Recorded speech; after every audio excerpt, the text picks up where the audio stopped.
അലൈക്കും വറഹ്മത്തുള്ളാഹി വബറകാതുഹു. മഹാനായ നബി സല്ലല്ലാഹു അലൈഹി വസല്ലം തങ്ങളും തൻ്റെ സേനയും പരിശുദ്ധ മക്കായിലേക്ക് നീങ്ങുകയാണ്. രക്തം ചൊരിയരുത് എന്നത് മഹാനായ നബിയുടെ വലിയ താല്പര്യമാണ്, ആഗ്രഹമാണ്. ഏതായിരുന്നാലും മഹാനായ റസൂലുള്ളാഹി സ്വല്ലല്ലാഹു അലൈഹി വസല്ലം തങ്ങൾ അതിനുവേണ്ടി കൂടി എന്നോണം അബ്ബാസ് റളിയല്ലാഹു അൻഹു പറഞ്ഞു, അബ്ബാസ്, നിങ്ങൾ മക്കയിലേക്ക് കടക്കുന്ന ഒരു ഇടവഴിയുണ്ട്, മളീഖുൽ വാദി. അബൂ സുഫിയാനെ അവിടെ നിർത്തുക. അവിടെ നബിയുടെ ഉദ്ദേശം എന്താ വെച്ചാൽ, അബൂ സുഫിയാൻ ഇസ്ലാമിലേക്ക് വന്നു കഴിഞ്ഞു, പക്ഷേ ഏതാനും നിമിഷങ്ങൾക്ക് മുമ്പാണ് ഇസ്ലാമിലേക്ക് എത്തിയത്. അപ്പം മനസ്സുറക്കുന്നേ ഉള്ളൂ. അതുകൊണ്ട് താൻ എത്തിപ്പെട്ടിരിക്കുന്നത് ബലിഷ്ഠമായ ഒരു മേഖലയിൽ തന്നെയാണ് എന്ന് അബൂ സുഫിയാനെ ധൈര്യപ്പെടുത്തേണ്ടതുണ്ട്. അതുകൊണ്ട് നബി പറയുന്നത്, നമ്മുടെ സൈന്യം ഇങ്ങനെ പോകുമ്പോൾ അബൂ സുഫിയാൻ ഇങ്ങനെ കാണണം. അപ്പോൾ അങ്ങനെ മളീഖുൽ വാദിയിൽ, അതായത് മളീഖുൽ വാദി എന്നാൽ ഈ വാദിയിലേക്ക് ഇറങ്ങാനുള്ള ഒരു ഇടുങ്ങിയ സ്ഥലമുണ്ട്, ആ സ്ഥലത്ത് അവിടെ നിർത്തിയാൽ മതി എന്ന് പറഞ്ഞു. അങ്ങനെ അബ്ബാസ് റളിയല്ലാഹു അൻഹു അബൂ സുഫിയാനെ അവിടെ നിർത്തുകയും ചെയ്തു. അങ്ങനെ ഓരോ വിഭാഗം കബീലക്കാരിങ്ങനെ മക്കയിലേക്ക് വരികയാണ്, മളീഖിലൂടെ ഇങ്ങനെ ഇറങ്ങുകയാണ്. ഇതാരാ? അപ്പോൾ അബ്ബാസ് റളിയല്ലാഹു അൻഹു പറയും, ഇത് ഇന്ന കുടുംബക്കാരാണ്. അപ്പോൾ അബൂ സുഫിയാൻ പോകുമ്പോൾ അവരുടെ കാര്യം എന്താ, അവരെന്തേലും ആയിക്കോട്ടെ പറഞ്ഞേക്കും. പിന്നെ അടുത്ത് വരുമ്പോൾ ഇതാരാ? അങ്ങനെ ഓരോ വിഭാഗമായി ഓരോ ഗോത്രക്കാരിങ്ങനെ വരുന്ന സമയത്ത് അവർ ഇതാരാണെന്ന് ചോദിക്കും. അതൊക്കെ കഴിഞ്ഞതിന് ശേഷം അവസാനമാണ് മഹാനായ നബി സല്ലല്ലാഹു അലൈഹി വസല്ലം തങ്ങളും വലിയൊരു പുരുഷാരവും വരുന്നത്, വലിയൊരു പുരുഷാരം. അത് നബിയോടൊപ്പമുള്ള അൻസാരികളും മുഹാജിറുകളുമായ ആൾക്കാരാണ്. അതായത് മദീനയിലെ ആബാലവൃദ്ധം ആൾക്കാരാണ് ആ വന്നിരിക്കുന്നത്. അവരെ കണ്ടപ്പോൾ അബൂ സുഫിയാൻ ചോദിച്ചു, ഇതാരാ? ഇത് നബി സല്ലല്ലാഹു അലൈഹി വസല്ലം തങ്ങളും തൻ്റെ ഏറ്റവും അടുത്ത മദീനക്കാരായ അനുയായികളുമാണ് എന്ന് പറഞ്ഞു. അപ്പോൾ അബൂ സുഫിയാൻ ഞെട്ടിപ്പോയി. അദ്ദേഹം പറഞ്ഞു, ലഖദ് അസ്ബഹ ഇബ്നു അഖീകൽ യൗമ അളീമാ. അബ്ബാസ്, നിങ്ങളുടെ സഹോദരൻ്റെ മകൻ ഇന്ന് വലിയ ആളായി തീർന്നിരിക്കുന്നുവല്ലോ എന്ന് പറഞ്ഞു. വലിയ ആളായി തീർന്നിരിക്കുന്നുവല്ലോ, വലിയ രാജാവായി തീർന്നിരിക്കുന്നുവല്ലോ. അങ്ങനെ ആൾ പറയല്ലോ, സ്വാഭാവികമായും നേതൃമോഹം ഉള്ള ആളാണ് അബൂ സുഫിയാൻ എന്ന് നമ്മൾ നേരത്തെ പറയുകയും ചെയ്തു.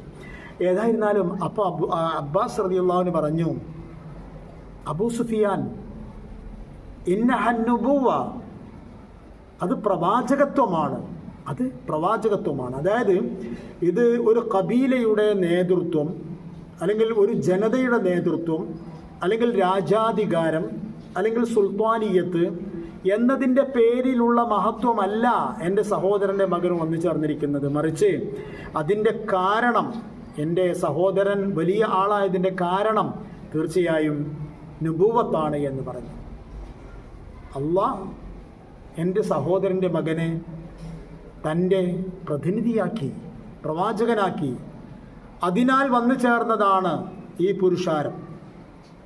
അത് പറഞ്ഞപ്പോൾ അബൂ സുഫിയാൻ, നേരത്തെ പറഞ്ഞല്ലോ, നമ്മൾ കുറച്ചൊക്കെ ചിന്തിക്കുന്ന ആളാണ്, നിഅമ ഇദൻ, എന്നാൽ നന്നു എന്ന് പറയുകയും ചെയ്യുകയുണ്ടായി. അൻസാരികളും മുഹാജിറുകളും എല്ലാവരും അങ്ങനെ മക്കയിലേക്ക് പോവുകയാണ്. അതിനിടയിൽ നമ്മൾ ഒരുപാട് സംഭവങ്ങളുണ്ട്. ആ സംഭവങ്ങളെല്ലാം വളരെ വിശദമായി നമ്മൾ പറയുക എന്ന് പറയുന്നത് അത്ര തന്നെ ആവശ്യമുള്ളൊരു കാര്യമല്ല, അത് സാധ്യവുമല്ല നമ്മുടെ ഇത്തരം ചെറിയ സംസാരങ്ങളിൽ.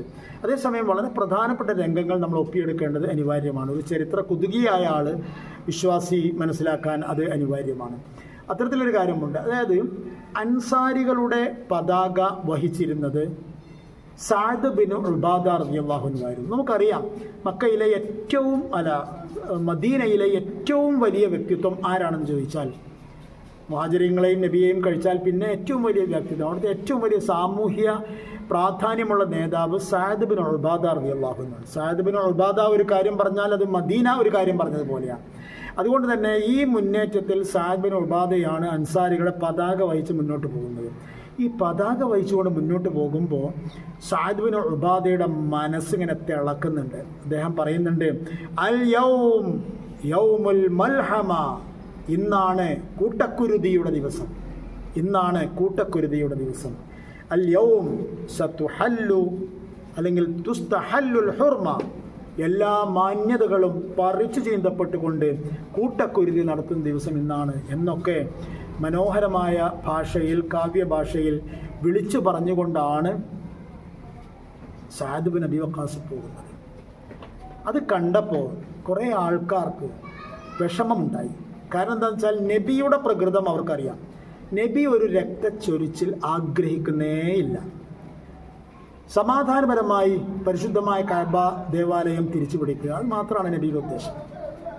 കാരണം നബി അത്രയും വിനയാന്വിതനായിരുന്നു. നബി സല്ലല്ലാഹു അലൈഹി വസല്ലം തങ്ങൾ മക്കായിലേക്ക് പ്രവേശിക്കുന്ന ആ രംഗം ചരിത്രം എടുത്തെടുത്ത് പറയുന്നുണ്ട്. അത് ഹൈലൈറ്റ് ചെയ്യപ്പെടേണ്ട ഒരു രംഗമാണ്. നബി എങ്ങനെ കിടക്കുന്ന അറിയാമോ? നബി വിജയ ശ്രീലാളിതനായിക്കൊണ്ടാണ് തിരിച്ചു വരുന്നത്. കേവലം 8 വർഷങ്ങൾക്ക് മുമ്പാണ് നാട് വിടാൻ പോലും അനുവദിക്കാത്ത ആൾക്കാരുടെ മുമ്പിൽ നിന്ന് നബിക്ക് പോകേണ്ടി വന്നത്, എല്ലാം ഉപേക്ഷിച്ച് പോകേണ്ടി വന്നത്. അതിനുശേഷം യുദ്ധങ്ങൾ നേരിടുന്ന ഒരുപാട് നഷ്ടങ്ങളുണ്ടായി. തനിക്ക് വ്യക്തിപരമായ നഷ്ടങ്ങളുണ്ടായി, സാമൂഹികമായ നഷ്ടങ്ങളുണ്ടായി, ഒരുപാട് കാര്യങ്ങളുണ്ടായല്ലോ. അതുകൊണ്ട് തന്നെ മഹാനായ നബി സല്ലല്ലാഹു അലൈഹി വസല്ലം തങ്ങൾക്ക് ഈ വിഷയത്തിൽ എല്ലാ അർത്ഥത്തിലും വിജയശ്രീലാളിതനായി മാറി വിരിച്ച് തല ഉയർത്തിപ്പിടിച്ച് ഞാനിതാ വന്നിരിക്കുന്നു എന്ന ഒരു ഗസ്റ്ററോടുകൂടെ തന്നെ മഹാനായ നബി സല്ലല്ലാഹു അലൈഹി വസല്ലം തങ്ങൾക്ക് മക്കായിലേക്ക് പ്രവേശിക്കാവുന്ന ഒരു രംഗമായിരുന്നു അത്. കാരണം അത്രയും ഐതിഹാസികമായൊരു വിജയമാണ് നബിയുടെ തൊട്ട് മുമ്പിലുള്ളത്, അല്ലെങ്കിൽ തൊട്ട് പിന്നിലുള്ളത്. അതായത് ഈ സഞ്ചാരത്തിൻ്റെ വിജയമാണല്ലോ ഇത്. മക്കയിലേക്ക് തിരിച്ചു വന്നിരിക്കുകയാണല്ലോ ഇത്. അപ്പോൾ അതുകൊണ്ട് മഹാനായ നബി സല്ലല്ലാഹു അലൈഹി വസല്ലം തങ്ങൾ പക്ഷേ തല താഴ്ത്തിപ്പിടിച്ച് വിനയാന്വിതനായി. ആ തല എത്രമാത്രം താഴ്ത്തി എന്നത് സഹാബിമാർ അത് കണ്ട് സഹാബിമാർ പറഞ്ഞിട്ടുണ്ട്. നബിയുടെ താടി ഈ ഒട്ടകത്തിൻ്റെ മുകളിലുള്ള ഈ ഹൗദജിൻ്റെ മുന്നണിയിൽ തട്ടുന്ന, അതായത് ഒട്ടകത്തിൻ്റെ മുകളിലുള്ള സീറ്റിംഗ് സൗകര്യമുണ്ടാവും, ഇരിപ്പിടം, അതിൻ്റെ മുൻഭാഗത്ത് നബിൻ്റെ താടി ഇങ്ങനെ തൊടുന്നുണ്ടായിരുന്നു. അത്രയും തല താഴ്ത്തിപ്പിടിച്ചുകൊണ്ട് വിനയാന്വിതനായിക്കൊണ്ടായിരുന്നു മഹാനായ നബി സല്ലല്ലാഹു അലൈഹി വസല്ലം തങ്ങളുടെ മക്കായിലേക്കുള്ള പ്രവേശനം. നോക്കൂ, ഏറ്റവും അധികം തല ഉയർത്തിപ്പിടിക്കാവുന്ന രംഗത്ത് പോലും ഏറ്റവും അധികം വിനയാന്വിതനായിരുന്നു അള്ളാഹുവിൻ്റെ ഹബീബ് എന്നാണ് ഇത് നമ്മെ പഠിപ്പിക്കുന്നത്. അതുകൊണ്ട് ജനങ്ങൾക്കൊക്കെ അറിയാം, മഹാനായ നബി ഒരു യുദ്ധത്തിന് ഉദ്ദേശിക്കുന്നില്ല, ഒരു രക്തച്ചൊരിച്ചിൽ ഉദ്ദേശിക്കുന്നില്ല. പരമാവധി എല്ലാവരെയും നല്ല കാര്യങ്ങൾ പറഞ്ഞ് മനസ്സിലാക്കി ചിന്തിച്ചുകൊണ്ട് തന്നെ കാര്യങ്ങളിൽ ഇസ്ലാമിലേക്ക് വരിക. അങ്ങനെ ചിന്തയിലൂടെ ഇസ്ലാമിലേക്ക് വന്നാലേ അതൊരു പ്രവേശനമാകും, അത് നിലനിൽപ്പുണ്ടാവുകയും ചെയ്യുള്ളൂ. അതുകൊണ്ട് എല്ലാവർക്കും അങ്ങനെ ഒരു ആവശ്യമുണ്ടായിരുന്നു, എല്ലാവർക്കും അങ്ങനെ ഒരു ധാരണ ഉണ്ടായിരുന്നു. നബി ഒരു യുദ്ധം ചെയ്യാൻ ഉദ്ദേശിക്കുന്നില്ല എന്നത്. നമ്മളത് ആളും അർത്ഥവും ആയുധവും എല്ലാം ഉണ്ട് എങ്കിലും അതൊന്നും അങ്ങനെ കാര്യമായി എടുക്കേണ്ടി വരില്ല എന്ന് എല്ലാവർക്കും അറിയാമായിരുന്നു. പക്ഷേ അതിൻ്റെ ഇടയിൽ ഒരേ ഒരു അപശബ്ദം സഅദ് ബിൻ ഉബാദയുടെ അപശബ്ദമാണ്. സഅദ് ബിൻ ഉബാദയെ നമുക്ക് അങ്ങനെ പോയി തിരുത്താനും പറ്റില്ല. എന്താ നിങ്ങൾ ഇങ്ങനെയൊക്കെ പറയുന്നത്, എന്തിനായി ഈ തീ പാറുന്ന വർത്തമാനങ്ങളൊക്കെ പറയുന്നത് എന്ന് പറയാൻ കഴിയുമോ? അതൊരു കഴിയില്ല. കാരണം സഅദ് ബിൻ ഉബാദ മദീനയിലെ ഏറ്റവും വലിയ നേതാവാണ്, സർവാംഗീകൃതനായ വ്യക്തിത്വമാണ് സഅദ് ബിൻ ഉബാദ. അതുകൊണ്ട് അവർക്ക് സഅദ് ബിൻ ഉബാദയെ നേരിട്ട് സമീപിച്ചുകൊണ്ട് അങ്ങനെ പറയണ്ട, അങ്ങനെ നബി ഉദ്ദേശിക്കുന്നില്ല, അങ്ങനെ അല്ലാതെ തന്നെ നമുക്ക് എന്തിനാ വെറുതെ അവരെ പ്രകോപിപ്പിക്കുന്നത്, മക്കക്കാരെന്തിനാ പ്രകോപിപ്പിക്കുന്നത് എന്നൊക്കെ പറയാമായിരുന്നു. പക്ഷേ അങ്ങനെ പറയാൻ അവർക്കാർക്കും കഴിയാത്തൊരു പ്രശ്നമായിരുന്നു. എന്നാൽ പിന്നെ പറയാൻ കഴിയുക മഹാനായ നബി സല്ലല്ലാഹു അലൈഹി വസല്ലം തങ്ങളാണ്. അതുകൊണ്ട് ചില ആൾക്കാർ വന്നിട്ട് നബി സല്ലല്ലാഹു അലൈഹി വസല്ലം തങ്ങളോട് ഈ സംഭവം പറഞ്ഞു, നബിയെ, സംഗതി എങ്ങനെയാണെങ്കിലും സഅദ് ബിൻ ഉബാദ പറയുന്ന വാക്കുകൾ ഇത്തിരി മൂർച്ചയുള്ളതാണ്, ഏതാളെയും പ്രകോപിപ്പിച്ചേക്കാം. അതുകൊണ്ട് താങ്കൾ ആ വിഷയത്തിൽ ഒന്നിടപെടണം. മഹാനായ റസൂലുള്ളാഹി സ്വല്ലല്ലാഹു അലൈഹി വസല്ലം തങ്ങളുടെ ഇടപെടൽ ഉണ്ടായി. അത് അത്രയും കൗതുകകരമായിരുന്നു. പറയാം. അസ്സലാമു അലൈക്കും വറഹ്മത്തുള്ളാഹി വബറകാതുഹു.